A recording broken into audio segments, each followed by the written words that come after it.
हा ना, जीवनातला आणि जेवणातला अतिशय महत्त्वाची असलेली भाजी पिकापैकी कांदा ही आहे. आणि मग कांद्याला भाव मिळावा, त्यासाठी झालेलं नुकसान भरपाई द्यावं. वारंवार शेतकऱ्यावर संकट येतं, कांद्याचं अधिक उत्पादन होतं तेव्हा दर कोसळतो आणि मग आपण पाहतो की ही कांदे रस्त्यावर फेकले जातात. शेतकरी त्याच्यामध्ये आक्रोश करतात. जेवढे उत्पादन करण्यासाठी खर्च झाला तेवढा सुद्धा खर्च सभापती महोदय त्याच्या विकृतीतून निघत नाही. हे काय आजचं उदाहरण नाही, वारंवार सभापती महोदय हे घडतंय आणि मग याच्यावर ठोस उपाययोजना झाली पाहिजे. या अनुषंगाने राज्य सरकारनं त्याच्यामध्ये निर्णय करावा, यासाठी सभापती महोदय प्रामुख्याने सरकारचं लक्ष वेधण्यासाठी मी या ठिकाणी प्रश्न उपस्थित केलेला आहे. आणि मग या अनुषंगाने जी काही महत्त्वाची केंद्र सभापती महोदय, कांदा तर राज्यामध्ये सर्वच जिल्ह्यामध्ये पिकतोय, पण विशेष करून नाशिक हे मुख्यत्वे करून कांद्याचा आगार त्या ठिकाणी आपण मानतोय. आणि म्हणून त्या ठिकाणी आता उत्तरामध्ये दिले की आम्ही ग्रेडिंग मशीन बसवणार आहेत.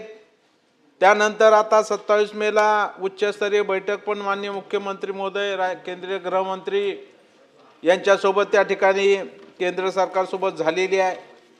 मग त्या बैठकीमध्ये काय झालं, काय निर्णय झाला, आणि आपण जी आता सांगितलं की 23 एप्रिल 2026ला सचिव स्तरावर सुद्धा एक समिती गठीत केली आणि त्याचबरोबर 9 जून 26ला सुद्धा सचिव समिती अंतर्गत पुन्हा दुसरी एक उपसमिती गठीत केलेली आहे.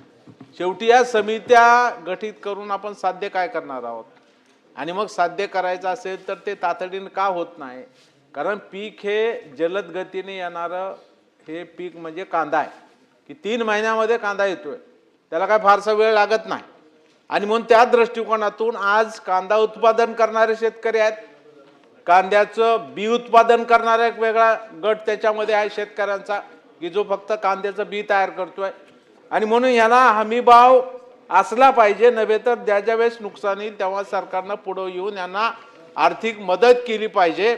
कांद्याचं ग्रेडिंग करणाऱ्या मशिनरी ह्या सुद्धा त्या ठिकाणी जर कोणी व्यापारी त्या ठिकाणी PPP मोडवर घेत असतील तर त्याला आपण काही सहाय्य करणार आहात का, त्याही बाबतीतला निर्णय, किंवा जसं आता फार्मर प्रोड्युसर कंपनी आपण केलेली आहे त्या माध्यमातून शेतकरी पुढे येत असतील आणि हे करत असतील तर सरकार त्याला काय अर्थसहाय्य करणार आहे का. या ज्या काही मूलभूत गोष्टी सभापती महोदय यासाठी आपल्याला कराव्या लागतील, त्या बाबतीमध्ये सरकारचं धोरण काय त्या ठिकाणी असणार आहे.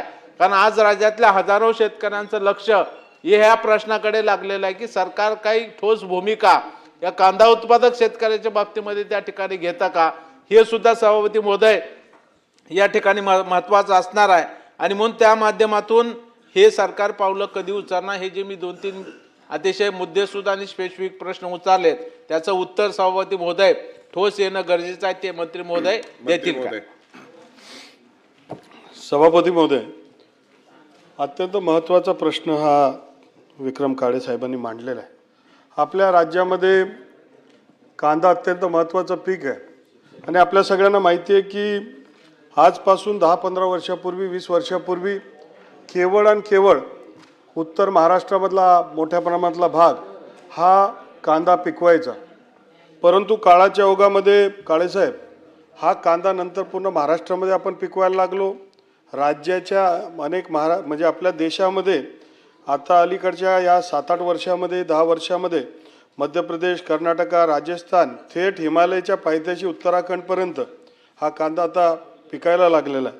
आणि श्रीलंका आणि बांगलादेश हे मोठं आपलं बाजार होतं, परंतु आपण त्या काळामध्ये बियाणं एक्सपोर्टचं जे धोरण घेतलं त्यामुळे तिथले लोक आता कांदा पिकवायला लागले. सुदैवाने काळेसाहेब या आत्ता ज्यावेळेस आपण बोलतोय या आता कांद्याचा भाव अत्यंत चांगला आहे, साधारणतः 3200-3300 पर्यंत पोहोचला. काल नेवासाच्या मार्केटमध्ये 4100 रुपयाचा भाव हा कांद्याला मिळाला नाही. म्हणून आज अत्यंत आनंदाची परिस्थिती, पण ही प्रत्येक वेळेस होत नाही हे देखील आपल्याला माहिती आहे. म्हणून याच्यामध्ये दीर्घकालीन आणि अल्पकालीन आपल्याला उपाययोजना ह्या शोधल्या पाहिजे. सभापती महोदय, युद्धामुळे कांद्याच्या निर्यातीवर त्या ठिकाणी परिणाम झाला दर पडले आणि त्यामुळं कांदा उत्पादकांचं नुकसान झालं या संदर्भातला हा तारांकित प्रश्न आहे. सभापती महोदय, युद्धामुळे हा परिणाम झाला आहे, निर्यातीत मोठी घट झाली आहे, हे मंत्री महोदयांनी उत्तरामध्ये या ठिकाणी मान्य केलं आहे. टर्मिनल शुल्क आणि इतर शुल्क माफ करण्याबाबत राज्य शासनानं केंद्राला विनंती केल्याचं समजतंय. राज्य सरकारनं सचिव पातळीवर एक समिती गठीत या ठिकाणी केलेलं आहे आणि अनुदानाच्या रकमेत तिपटीनं वाढ केल्याचंही लेखी उत्तरामध्ये सभापतीमध्ये या ठिकाणी सरकारनं दिलेलं आहे.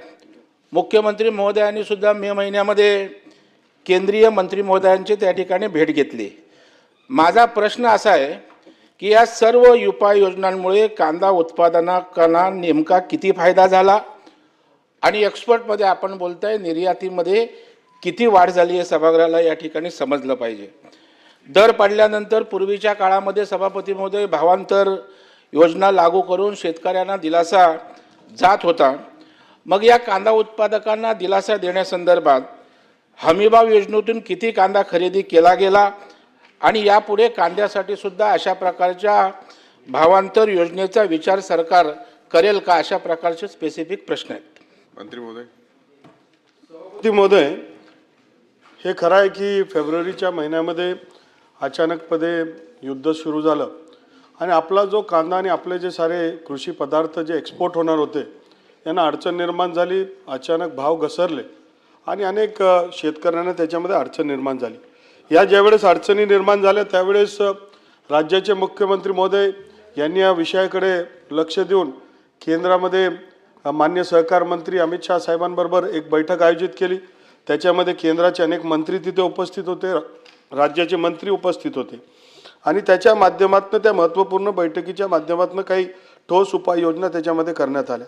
त्याच्यामध्ये केंद्र सरकारने 2 लाख टन खरेदी करण्याचा विचार केला होता, तो वाढून 10 लाख टन करावा अशा प्रकारचा आग्रह केला.